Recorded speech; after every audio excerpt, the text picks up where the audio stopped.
Welcome to a new podcast. We're beginning a Thank series you. of discussions based on a workbook called Radical Grace in the Economy. And first of all, I'll read to you the description of exactly what we're doing.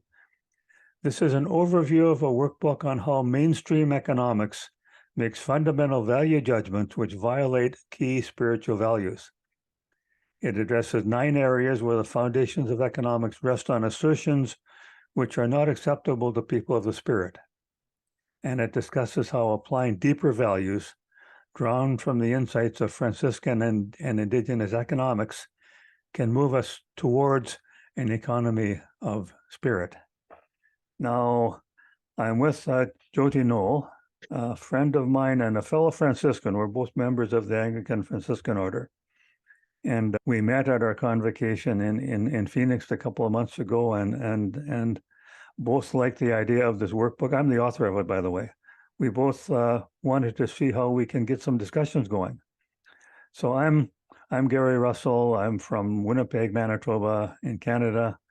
I taught economics for many years at various universities, including several universities in China. And I'm kind of retired from teaching and put together this workbook myself. I'm the author of it. And then put it out to some people who might be interested in talking about it. So my co-host now is the fellow you see on the left side of your screen, Jotie Noel. I'm visiting you this afternoon from Paradise, Newfoundland, Canada. And yes, as a fellow Franciscan in the Third Order, I'm very much interested in all aspects of our lives and how such common things as the economy impacts our lives positively or negatively. So I was really taken in by the title of your workbook, Radical Grace and the Economy. And I was really impressed with your overview. The fact you've chosen 9 points are rather interesting.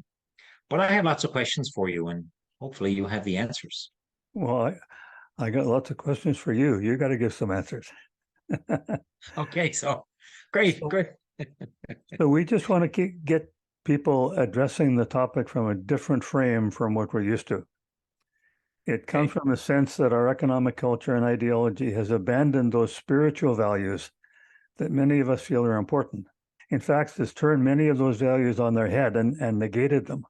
So this workbook comes from a need to turn our values right side up again in the economic sphere.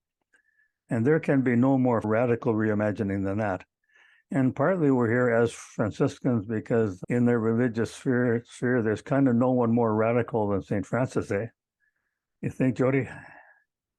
Well, he was radical against the institution of his time, so much so that, even though the Pope granted him the first rule, I don't know if the Pope actually thought Francis was going to go through with this or that his order would last for very long. But it was so authentic and so Christ-like, walking in the footprints of Jesus, that it grew incredibly. And the Franciscan order has always been the fringe order of the church because of its radical nature. So what we're doing is fully in keeping with how Francis interpreted life in his time. Yeah, Richard Rohr, a prominent current Franciscan, calls it living on the edge of the inside, remaining inside the church, but are on, like you said, the fringes of it. What we're doing is a casual exploration. It's not going to be academic, even though I'm an academic. Maybe I'll call myself a reformed academic. We want to talk with people who think they don't know anything about economics. And Jotie, you being one of those, eh? Now I know why you've invited me into this podcast. No, your approach will be quite valuable. So we'll be co-hosting. We'll have a guest. We don't have a guest today, but normally we'll have one, maybe 2 guests, maybe more, who knows. We're very casual about this. We're very experimental about this, flying by the seat of our pants. Can I say something? Yeah. Yeah. So we're going to involve ourselves in a conversation about the economy. And the peculiarity is we're coming from a Franciscan perspective and background, which we're fully informed about. I mean, we've been around a while in the order. And with regards to the economy, although you're an economist and wrote this, I mean, this is kind of open for discussion. So wherever it goes and wherever it leads, it's going to be okay, right? Oh yeah, absolutely. And no matter how heretical we get, it'll still be okay. Right. I often call myself an anti-economist nowadays because when I was teaching this stuff, my heart wasn't in it. There were just so many things in there that I just didn't buy into. And, if you don't really believe what you're teaching, you're going to be a crappy teacher. And I probably was. But now I'm getting into something that resonates with me. And so I'm hoping that I can present it well. We're going to run through the overview. That's all we're going to do today. Just Jody and I. We'll have a guest next time. We don't have an exact schedule yet. You have a lot of freedom with a podcast. You can play it by ear. You can have it once a week or once a month or maybe go 2 months because all it is a list on the podcast venue. So we'll sort of freely choose who we're going to talk to, people who might be interesting. Now we're going to go look at the overview. I want to give one more thing about the discussion questions that arise from this overview. It starts with a couple of sections on the issues, like the first one's called radical grace or grace versus transactional ways of living together. There will first be a couple of sections and discussion questions on the issues that arise. And then after that, we will do a section of discussion questions on how Franciscans approach this specifically. And following that will be a section on how do Indigenous people approach these questions? Because the workbook is billed as Franciscan/Indigenous economics. Because in my studying it, I found a lot of overlap between the Franciscan approach and the Indigenous approaches to economics. Then the workbook, in the discussion part, the workbook is followed by a section on the culture we live in, and how certain ideas are ingrained in the culture and what we can do about changing that, or at least having some effect on it, or at least getting people to think a little more broadly in a cultural context. And then the last section is, okay, what kind of policies can we recommend to groups and to governments? That's about as political as it gets. I'm not planning to get too much into the politics of it. I'm more interested in the issues. And actually, my attitude is I just want to get people talking in this frame of thought. I don't care where you go with it. I just want to see the conversation happening in a different way. There are 9 sections: denial of grace, denial of vocation. We'll go briefly through all of them today, just the two of us. Denial of the individual. In the end, it's called denial of entitlement. I want to talk about each of those, starting with denial of grace. Conventional economics leaves no space for, indeed denies space for, any concept of love or grace. It's entirely transactional in nature. Its highest virtue is fair trade, which offers no value to anyone that isn't taken back. An economy of spirit, that's what I call us, economy of spirit, brings the grace of unconditional love and gratuitous living to human relations of exchange, although having to temper it with the need to engage in transactional relations when grace is absent. The first thing I'm thinking, Jody, is we talked about this before, and you were wondering if people are going to have a clear idea of what I meant by that word transactional. Is that throwing a big word at people that they're not going to be sure what to do with it? What do you think transactional means? I think it means that something is given and something is received. Something given and something is taken back, yeah, as opposed to grace. Then what does grace mean in contrast with that? Well, grace is something freely given. Freely given, yeah. Now, the highest, the way I like to put it, the highest value in economics and in economic society, the highest value is fair trade. You give equal to what you get. And in economics, there can be nothing higher than that. Well, taking it from a Christian perspective, Christ did not say, give equal to what you get. Christ said, just give. And we are trying to create a society in which everyone is in giving mode and everyone makes sure everyone gets what they want. But what about this fair trade thing? What's so wrong with fair trade? I mean, I'm talking as if fair trade is a bad thing. Do you think fair trade is a bad thing? One would think fair trade would be a norm. I mean, receiving receiving the same value for what is given Exactly. Yeah, seems to have a degree of authenticity about it, that a service or good offered and receiving the same value of a service and good, and one equals out the other. So one would think that yeah. yeah, that seems sensible in a culture that has to exchange goods and services for goods and services. Yeah, So, sounds great. so how come I'm complaining about it? What's Well, I so don't know what you're fair? complaining about. You're saying you're saying that conventional economics leaves no space for a concept of love and grace. So I don't think you mean that I am free to take some of my possessions and give them away. I mean, I'm free to do that in today's economy. I mean, I can give away money, I can give away services, I can give away time, and I can do that. But that's not what this means, is it?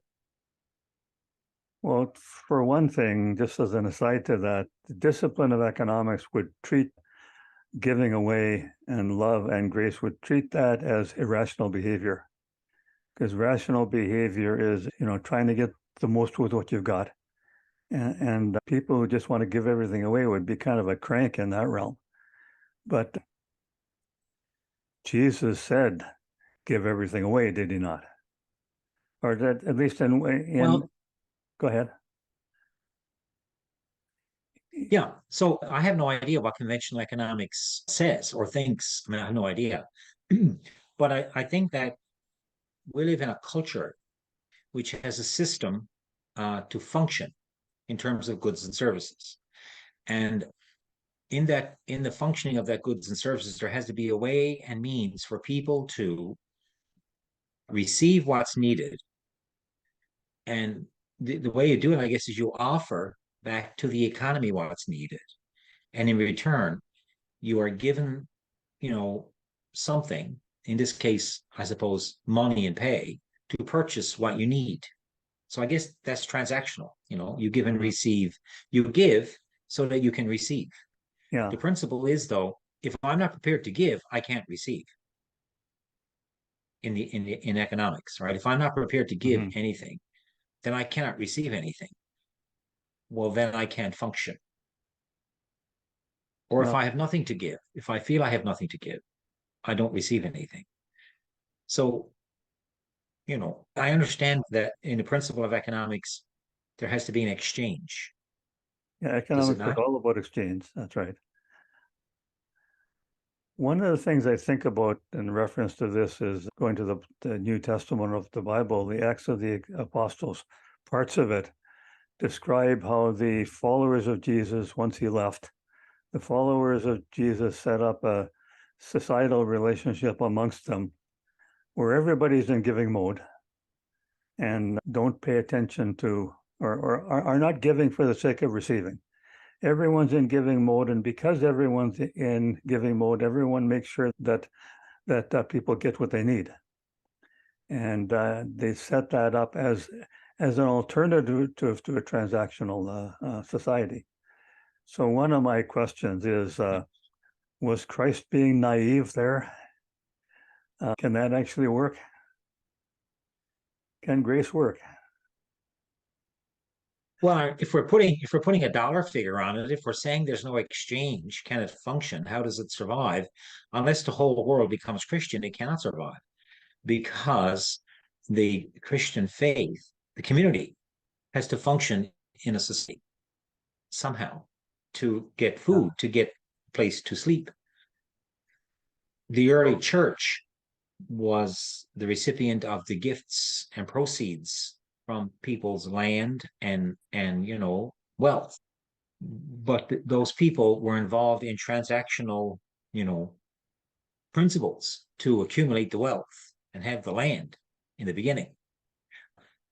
How could it continue if if if the Christians only survived on everything being held in common forever?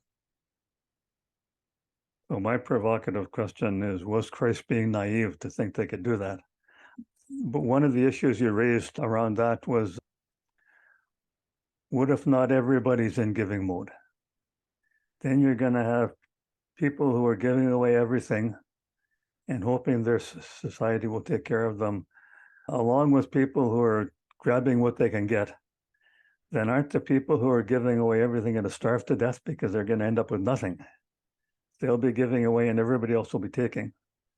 And so there's a question of the practicality of grace. And yet we're Christians. We put a high value on grace. And yet, is it impractical? Well, I guess we need a mechanism or an economy for a culture to just continue to exist. And there has to be an exchange in any culture. There has to be an exchange. You call it transactional. I call it an exchange of, something to enable goods and services, food to flow, to move, to be moved. The early church benefited from the generosity of wealthy people holding all things in common, but that did not continue as a principle of the church for very long. St. Paul himself exercised his tent-making skills when he visited people. He said he didn't rely on any charity. He said he always worked for a living, and a laborer deserves his hire. So, I think the early church was wrestling with this issue, partly because they thought Jesus was coming very soon, and there was no need to lay aside wealth and have a savings account or get involved in investments on the stock market, because Jesus is coming soon, and there won't be much time. And that was part of that expectation, that the parousia was coming very soon. Yes, that's right. So why don't we just hold everything in common and bide our time together as a faith community until then? I'm taking grace to mean that I use my skills or my abilities and my resources to give you something, not for the sake of getting something back, but just because out of my love for you and everybody else, I want you to have that. And I'm hoping that you do the same. You may give me what I need, not in order to get anything back or because you got anything from me. You're giving just because you think I want that, you think I need that. And so the culture of grace would be that kind of culture where there is still exchange, but it's not done for the purpose of getting back something equal to what you get. It's done for the purpose of loving the person that you're giving it to. And the kind of question I raised, does that work? Is that practical? Is that ever going to happen? So I'm not denying exchange happens. Exchange has to happen. I can see why in conventional economics, it has to be transactional. Oh yeah, absolutely. It is a transactional discipline, totally. Yeah. So it has to be. That's why I suggested there's no room for grace, but then you rightly raised some of the practical problems of trying to make something like that work, especially in a society where half of us are grace, half of us are greed, and they're not going to fit together very well. No. When we have a guest on this topic, it's going to lead to the discussion questions, which we'll get into some of these things more. Yep. Want to go on to the second one. Conventional economic culture also denies vocation. Conventional economics draws our aspirations away from vocation and service in favor of empty consumption. That is, the only purpose of life in our society is to consume stuff, at least according to The Economist. That's the only rational behavior to maximize they call it utility from consumption. In this view, service is just work, like serving others, is just work endured only to obtain money for consumption goods. An economy of the spirit begins with vocation of service as a sacred endeavor. You don't live just to get stuff, you live to do stuff, tempered by the necessity to consume in order to meet your lower needs, but also by the call to refrain from consumption to meet our higher needs. Now, one of the elements of the Franciscan rule of life is self-denial, that it doesn't deny that we need consumption goods in order to survive, but beyond what we need in order to survive a simple, basic life, we should be denying ourselves things we don't need. And this consumer-based economy is based entirely on get what you can get as much as you can get. Can that be cured? Well, would you go with, we live in a consumer-obsessed society? So advertisers, people who can shift and influence desire, want, create needs, is some of the fuel which maintains a consumer culture. And part of the challenge with consumer culture is the lack of wisdom to determine what is needed as opposed to what is wanted, what is necessary as opposed to what is unnecessary but pleasant to own, to have, to purchase. And it is a challenge. Economics will never teach us how to be good consumers. I think because of advertising, we'll only be taught that we must have more. Was it not Rockefeller who was asked, how much is enough? And his response was, just a little more. I think I've heard that, yeah. So we are, let me give a brief economics lesson in this. To the economist, there is only one purpose in life, and that is to maximize what they call the utility of consumption. Utility means the satisfaction we get from consumption, that we mix and match the consumer items that we can get our hands on in order to have the greatest possible maximum satisfaction. They call it utility just to keep us confused, but the only purpose in life is satisfaction from consumption. And we have the marketing industry, as you've been describing, has been very successful in keeping us obsessed with consuming more and more stuff. Now, then the question becomes, well, what's the antidote to that? And what I've been suggesting in the way that I wrote up that introduction, the antidote to consumerism is vocation. That our purpose in life, not, as I said it earlier, our purpose in life is not to have stuff. Our purpose in life is to do stuff. But you do have to watch that word vocation. In the secular world, vocation means going to trade school. I think, if I'm saying this right, I think in the Catholic world, vocation means being dedicated to your church. But in Protestant circles, vocation means following your calling. And so the antidote to obsession with consumption is getting people having a calling and considering that more important than just having more stuff. Am I making sense? Yeah, so fundamentally, we ask the question, who am I and what am I? And from that fundamental question would flow what we feel as a lifestyle. And that means a determination to be who you think and what you think you are.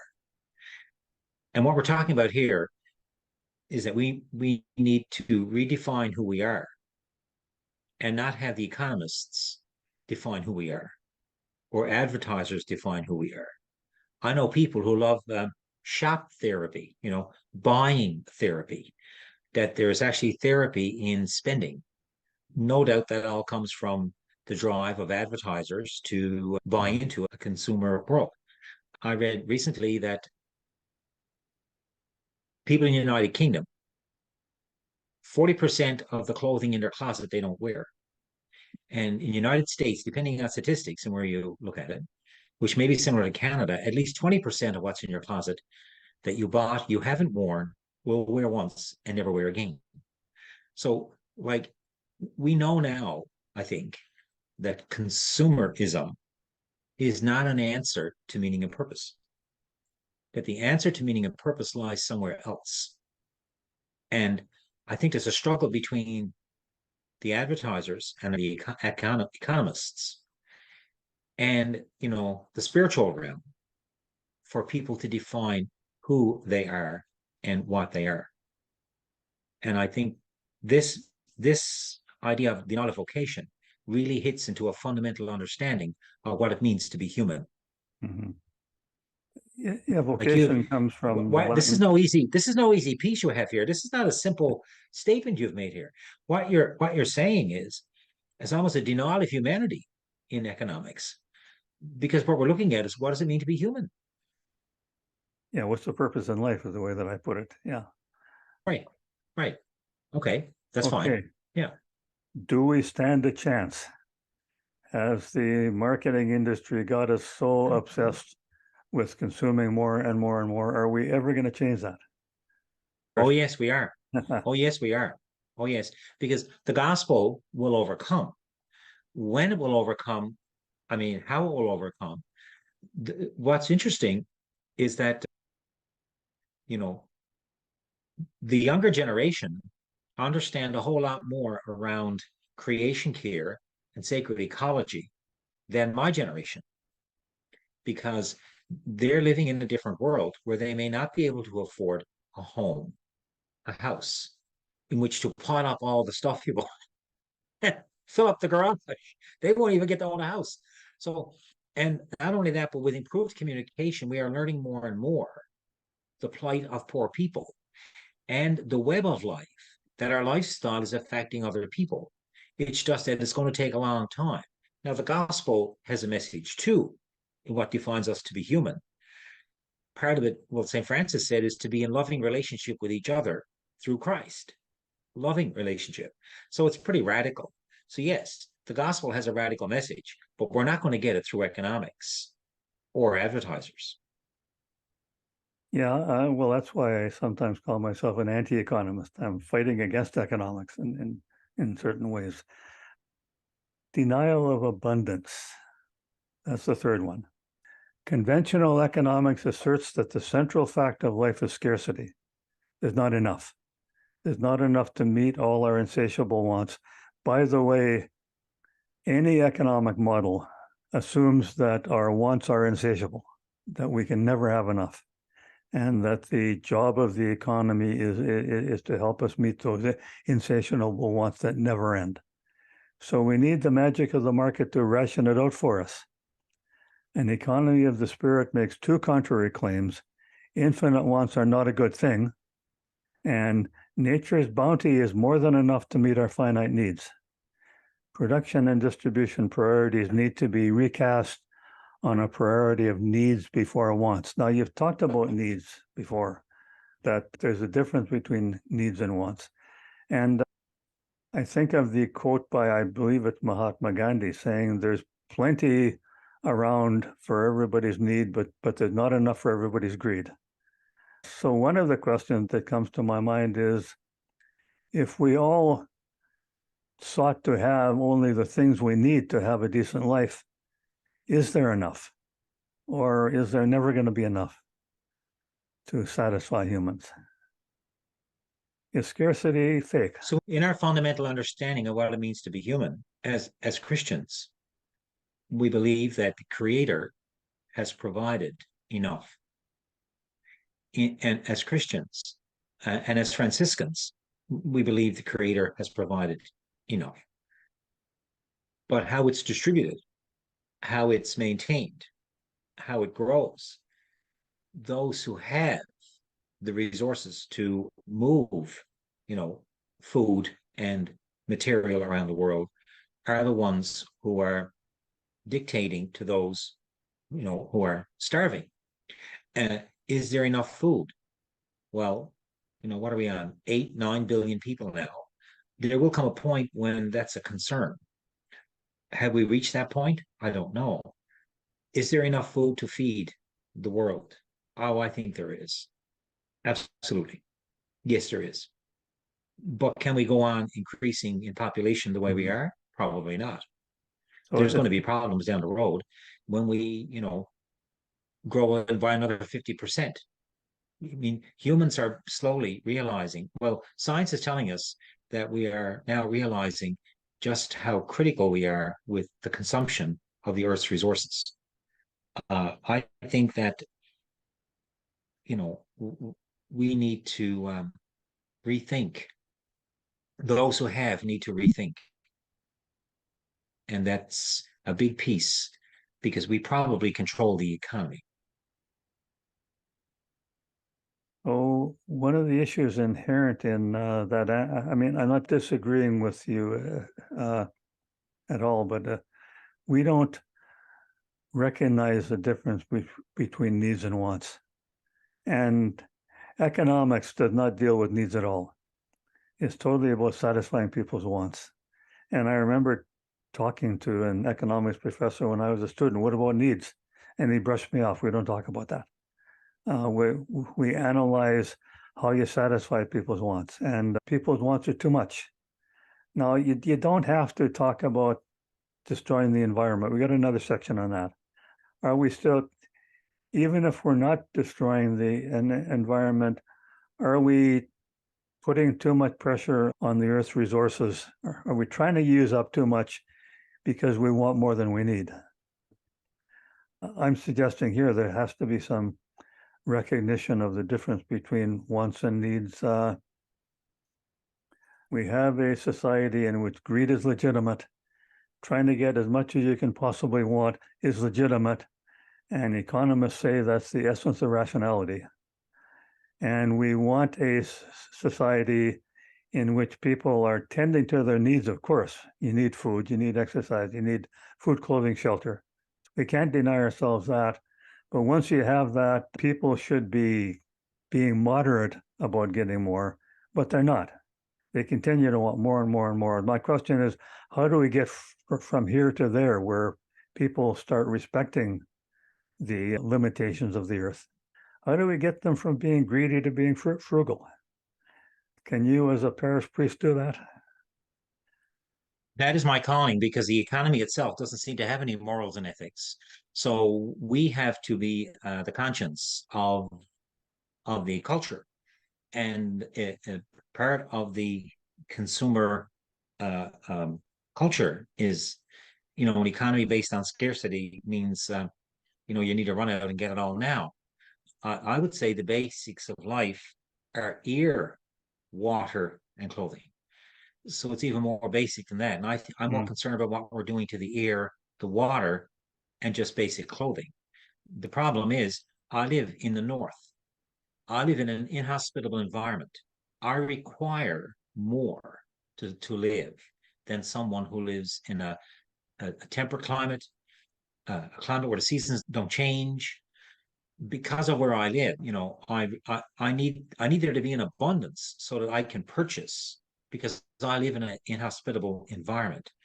So, I can see why I have more wants than someone in other parts of the world. I'm not sure if that's confusing terms because the way you describe them, they're not wants, they're needs. And wants are things in excess of what you need. And we are I'm sorry, I talking, thought you said the economists doesn't see any difference between wants and needs. They're all the same. I'm uh, sorry. they're all the Yeah. same in the sense that there are no needs discussed, there are only wants discussed. Okay.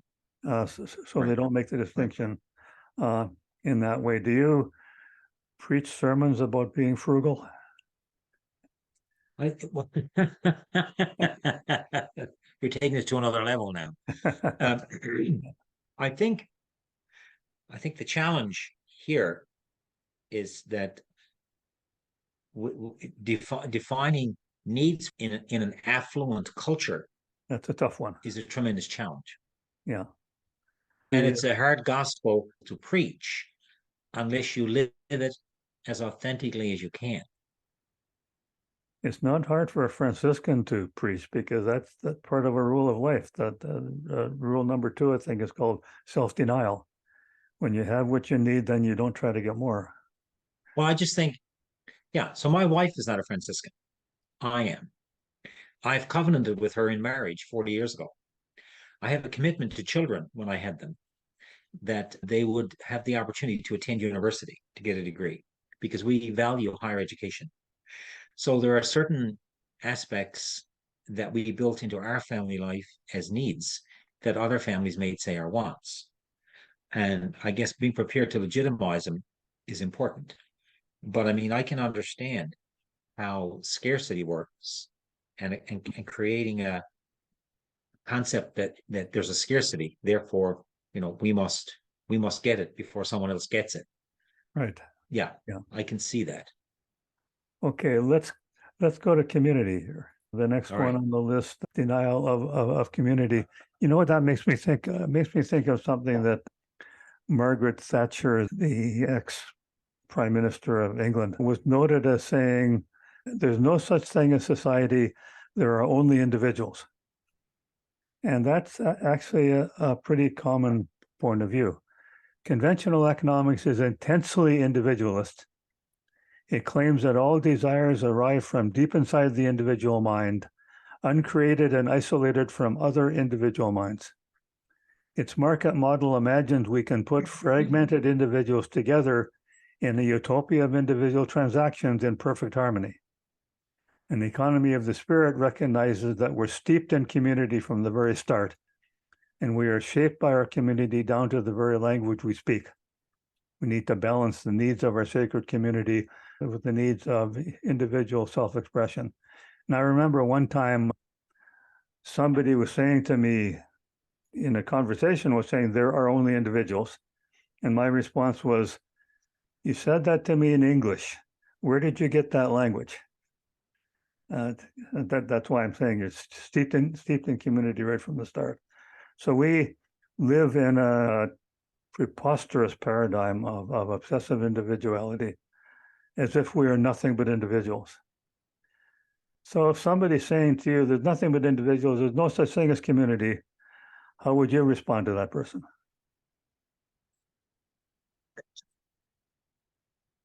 So our obsession with an individualist culture has been to the advantage of consumers, those who are providing goods and services to consumers.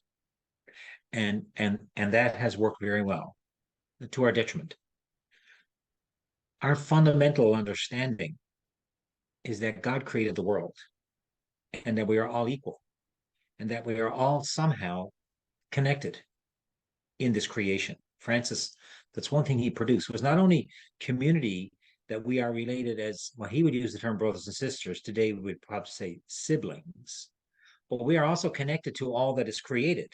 In other words, there's a web of creation. That's why he said, brother sun, sister moon, brother rabbit, brother wolf, that it's all about, creation being a web, as it were, of interrelatedness. Part of what has happened, I think, is our obsession with community has led to so much abuse, power to maintain community and order that now we have legitimately rights of individuals, commitments to safe communities, and charters of rights and freedoms in Canada. But we shouldn't see these things as threat to community, or that community is not the ideal human setting. I mean, a child cannot survive on its own. An infant is the most dependent creature, in creation, the human infant. I mean, we were made to be in community. So I think that's one of my biggest concerns here in defining what it means to be human. It's that our humaneness is in community with all creation. So not only am I in community with you, but I am in community with the water and the air. Mm-hmm. One of the expressions I like to use about that is the land is family. We need to balance the needs of our sacred community with the needs of individual self-expression. And it is talking about balance. And so my complaint is with the people who don't want that balance, who either want to flop over to the fanatical freedom side or flop over to the sort of fanatical community side. And one of them sacrifices community, the other one sacrifices individuality. So my position always is we have to be finding some kind of balance between them, which is really hard to do. And the failures that humanity has made in trying to do that cannot stop us from pursuing the project. But community doesn't always have to mean socialism, the way most people perceive it. Most of the socialism that I see in the world, and I've lived in China for 10 years, was just state capitalism. It wasn't really that different from corporate capitalism. And the community in the Acts of the Apostles, of the initial followers of Jesus, was a community of people caring for each other. They had no government. They just gave top priority to their brothers and sisters. And also, because this is a very indigenous thing too, I had an indigenous friend who came across some money. And just in conversation, actually just kind of talking to herself, really. She wasn't really talking to me. Her first thought was, how can I use this to benefit my community? And it is a sense of a people who have that kind of attachment to their community, just having the attachment to their brothers and sisters in the community, that I think we lack in this mainstream culture. You get back to the individualism question. So this one will be fodder for some good discussion questions when we find a guest to tackle this topic. In the interest of time, I'll go on to the next one, which is denial of the individual, which is a tougher one and a very Franciscan one. I was at the Catholic Franciscan Congress last year, and I was presenting some of this, and I gave the section denial of community, and that we have to give more credence to community. And then when I went on to that the capitalist economy also denies the individual, a person was surprised. If I'm going to be speaking for the community, then aren't I speaking against individualism? But we are Franciscans. The way I said it here, at the same time, conventional economics denies true individuality. Its paradigm offers only a meaningless drive for satisfaction with no purpose beyond more satisfaction. It leaves the individual in an empty shell, and an individual with no content is nothing. An economy of spirit will give individuals the means to express their true self, which can be found only in their mission and partnership with the Creator. At the same time, we all have a little of the empty false self within us, so the challenge is real. That last one I get, first of all, from Thomas Merton, a theme which has been picked up by Richard Rohr, the distinction between the false self and the true self. The false self is me trying to be me all by myself. My true self is me trying to be me through God. And me trying to be me through God is a true individual. Me trying to be me all by myself without reference to anybody else is an empty shell. It's not really any meaningful kind of individualism at all. Does that sound Franciscan to you? Oh, indeed, absolutely. I think that the word individual in some places now is being replaced by the word person. Would that change the tone of this particular piece if the word person was there? Persona in the Latin, meaning the person, yeah. Actually, persona we might take to mean the soul of a person. And the soul of a person is not going to find any fulfillment except through God. So you can't just be an individual off doing your own thing.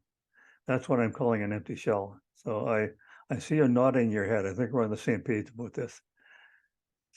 So the suggestion is the mainstream ideology of society denies our community, but also denies our individuality because it gives us a false individuality. I'm quite grateful that Thomas Merton for developing that theme of the false self versus the true self. I think that's quite useful.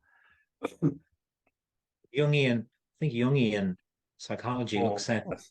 the Jung is ego fascinating. and even the archetype in a search, basically similarly in a search for the true self. What is the real self and the true self? You know, these are deep questions because again, it gets at what does it mean to be human? What does it mean to be Mhm. person? And it wants us to go on a deeper level than just consumer. Yeah, so my real self is not a consumption junkie. Let's go to denial There. of the humble. Here's a really radical one. Conventional economics glorifies and empowers those who are overly entitled and those who are well endowed with material possessions. It claims that the poor are authors of their own demise by failing to utilize the resources of the free market to improve their lot. An economy of grace recognizes that many of the marginalized and broken are those who do not possess the grasping and aggressive nature often needed to thrive in the market arena. Those are the ones whom Christ cherishes. It will give priority to ensuring that those at the bottom receive the resources they need to discern their calling and pursue their mission in life, leaving the well-endowed to stand in line for a change. Now, that's pretty radical, isn't it? The first shall be last and the last shall be first. I think that's a very poignant piece you have there, Denial of the Humble. And I think that speaks very well to our society and culture today. So can we That's an really, easy that one is an easy sell. That's an easy sell. I mean, it's an easy to see that. well, to most of society, that's a hard sell. Most people look at the homeless and think it's their own fault. Well, not, maybe I shouldn't say, No, well, no, I mean the under no, what I mean is an easy sell is the understanding oh, that yeah. conventional economics sees the poor as the authors of their own demise. That's an easy sell because I think Well, conventional economics I see does what you that mean. Yeah. very well. Yeah. Yeah. So according to Christ, who said the first shall be last and the last shall be first, this society is flipped upside down. It's the people on the bottom who should be revered because they don't have the grasping nature to claw their way to the top. But if it's been flipped, can it be unflipped? Can we really accomplish this? First shall be last and the last shall be first. Or is that Christ being naive? Sure, absolutely. Okay, we got the I answer. just think that it's it it's a challenge for those who feel and are overly entitled and who are living that, those who are well endowed with material possessions. They're the ones who we might challenge. They're the ones, if I Those who can put have, it, they're the ones who have, as opposed to those who have not.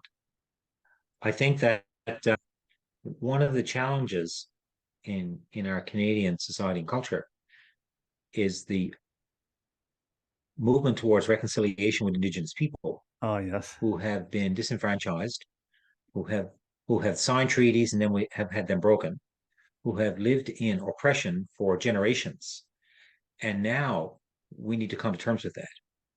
And so our whole culture, the Canadian government, Parliament, is moving through the courts where they're being sued and losing cases, and is moving through the signing and honoring of treaties and re-honoring of treaties that they've broken. And so part of that is to work with people who are marginalized or broken.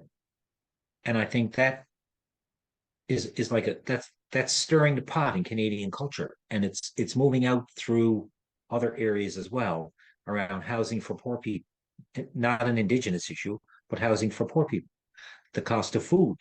So I think that there are things happening where we see where the economy has failed so many people. That makes me think of, well, Americans listening to this might not know David Suzuki, who's a famous Canadian environmentalist, but also social commentator.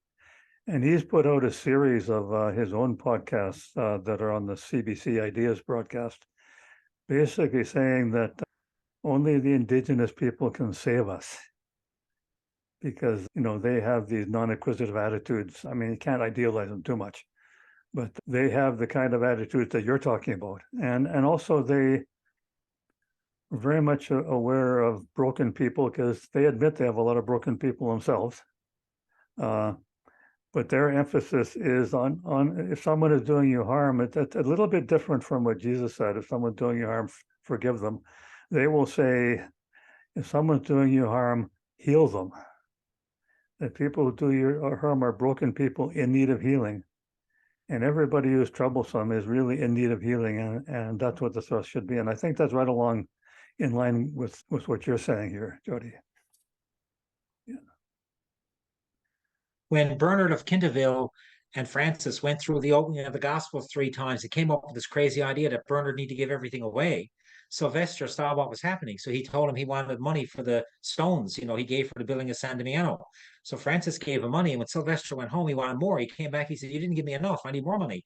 So Francis said, "Well, take whatever you need." And he was transformed by that. Sylvester became a brother. He was Yeah. so impressed by the authentic nature of Francis's desire to, heal this broken relationship we have with him, giving him all Yeah. this money that Sylvester said he was owed.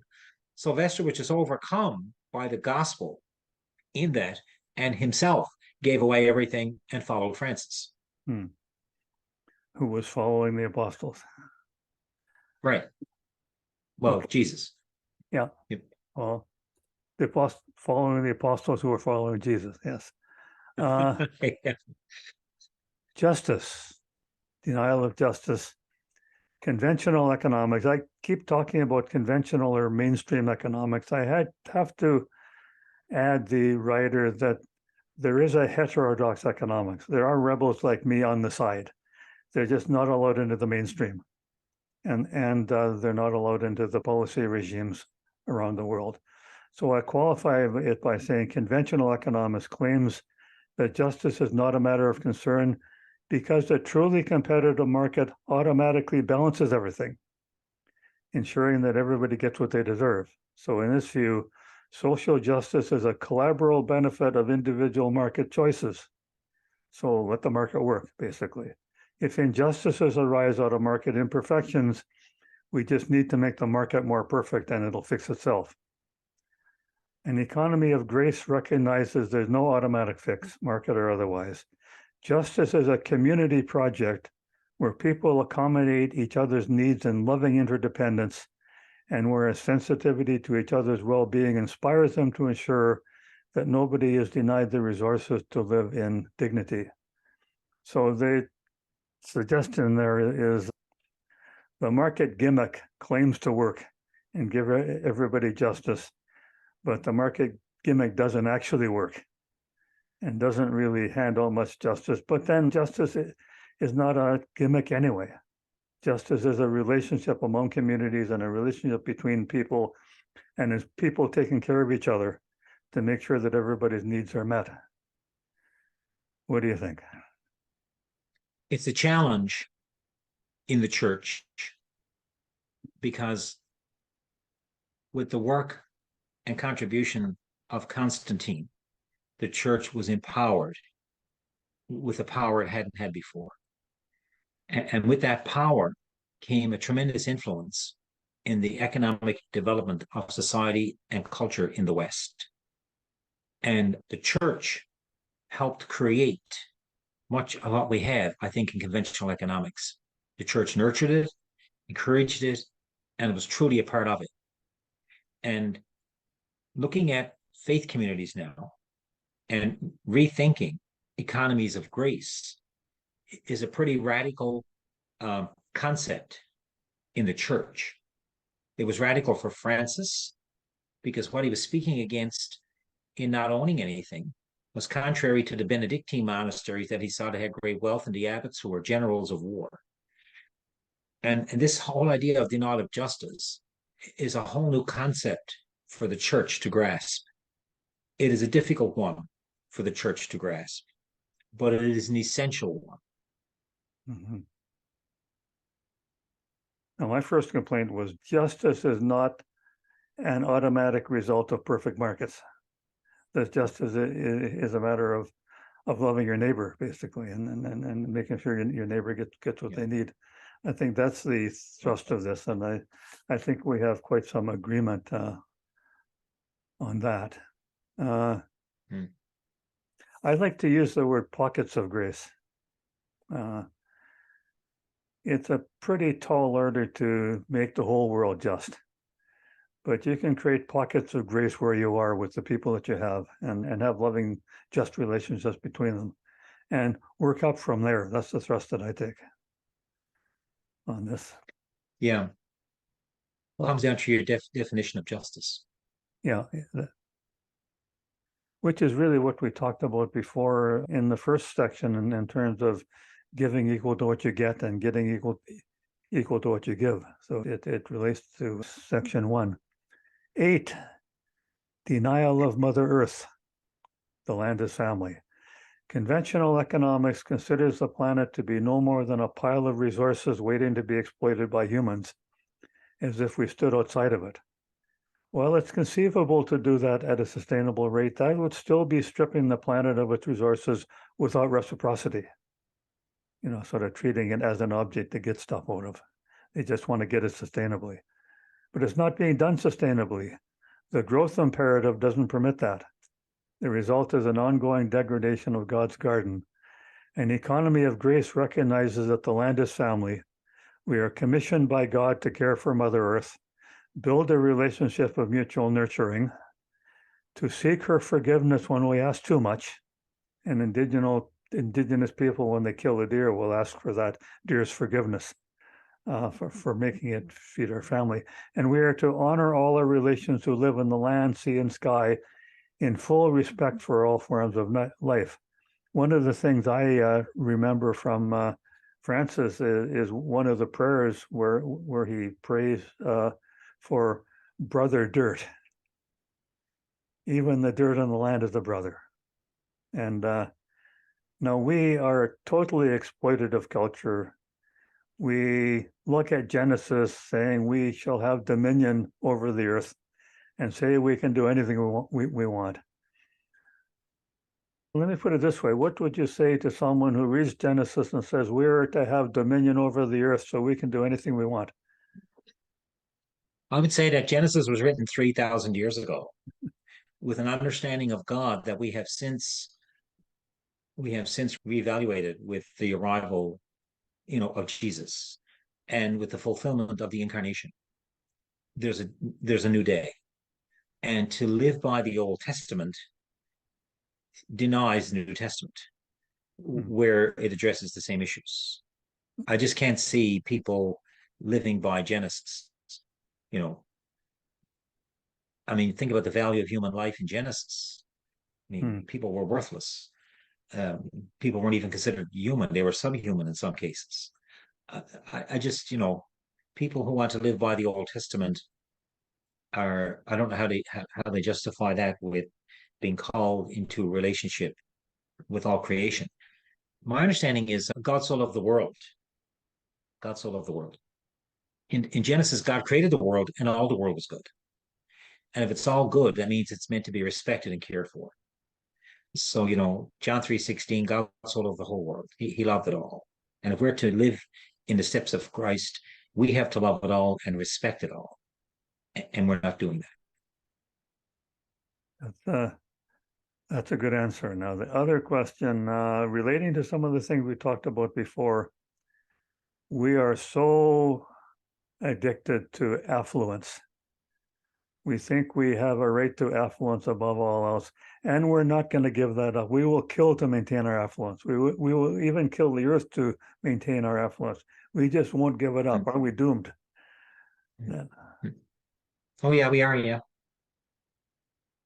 That's the story of Adam and Eve, isn't it? The story of Adam and Eve is broken relationships. It is that too. God said, why are you naked? Who told you you were naked? Adam blamed Eve. Eve blamed the serpent. Broken relationships from the beginning. Yeah. So we have a broken relationship with the earth then. Now, I want your comment on this. I respond to environmentalists who overstate their case a bit, and they do doom and gloom a little bit too much. And I say, I don't care so much about that.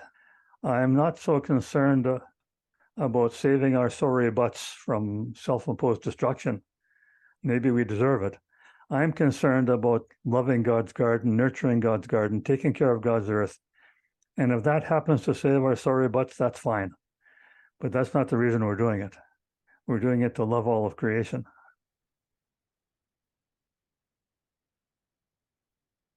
So reestablishing proper relationships is what I think Franciscan spirituality, you know, reestablishing a right relationship with God, reestablishing a right relationship with creation, which includes human and natural. I think that's what Francis was about. That's why it was brother rabbit, brother wolf, sister death, brother sun. And I think that as Franciscans, following the footsteps of our patron, we're called to reestablish, and Jesus came to reestablish, a broken relationship. He referred to God as a heavenly parent. He referred to God as creator. And I just think that, we're in a broken relationship here. Okay, let's do this last one is a bit of a tough one for me. I wasn't sure how to do it. I wasn't sure how to express it. I titled it Denial. I called it Denial of Entitlement. And then a friend of mine, an Anglican priest from Quebec, said entitlement. I thought entitlement was a bad word. We say these rich people are all entitled. But I started thinking, isn't everyone entitled well, let me read it. Everyone is entitled to a place to call home, a community to call family, a role in which to live one's calling with dignity, the means to rise to life's challenges, and a path to the spirit which gives us life. But in the market culture of recent centuries, only commodities matter and power rules. Everything is up for grabs. Every sacred entitlement can be stolen and colonized by the forces of money or might. People of grace stand opposed to colonization in all its forms, historical and modern, appropriating the land of nature's children, canceling communities and cultures, imposing roles and identities, and corrupting the spirit. Now, I have presented colonization as something much more broad than just stealing the land from the indigenous people, that it is canceling their culture. I love using cancel because the right wing complains about cancel culture all the time. Well, I'm going to complain about cancel culture. You attempted to cancel the indigenous culture completely, forcing people into certain ways of living, on the basis of which the anti-LGBT thrust is also a form of colonization. Because you're trying to cancel a culture, you're trying to not allow people to live their life. That's colonization just as much as not allowing them to have their land. So you're nodding as if you agree with me, or suggesting you agree with me. Is it right of me to sort of expand the concept of colonization that much? I really like your opening statement. Mm-hmm. Everyone is entitled to a place to call home, a community to call family, a role in which to live one's life calling with dignity, the means to rise to life's challenges, and a path to the spirit which gives us life. I agree with that. I think that's profound. Mm-hmm. And I think these preliminary concepts of what it means to be human and person means that with that comes expectations. And to be entitled, for every person to be entitled to that is profound. Market culture, commodifies and allows power to rule. And everything is up for grabs. But I think we as a church need to remind ourselves first of what sacred entitlement actually is. We have to study that a bit more, I think, and sort of educate ourselves about it. All right. I think we have maybe, hopefully, whetted a few people's appetites for this kind of discussion. And Jotie and I are both going to be making lists of people we can ask to be guests.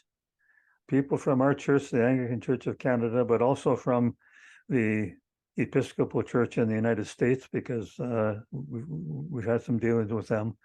And also, as I said, I went to the Catholic Franciscan Congress in Phoenix last summer and got in connection with people from the Franciscan Action Network and Franciscan Justice Circles, and a number of them would be interested too in sort of having a chat about this. So we don't have a schedule because podcasts give you the freedom of not having to have a schedule. It's just a list of things people can tune into when they're available. So we have to do our talking about who we're going to have and when we're going to have them. But for the listeners of this podcast, we've given you a little bit of a taste, and we invite you to keep your eye out for future discussions we're going to have about this. Any last comments, Jotie? It's been a slice, and I look forward to delving into some of this with you. Okay, great. Thank you, and bye-bye until next time.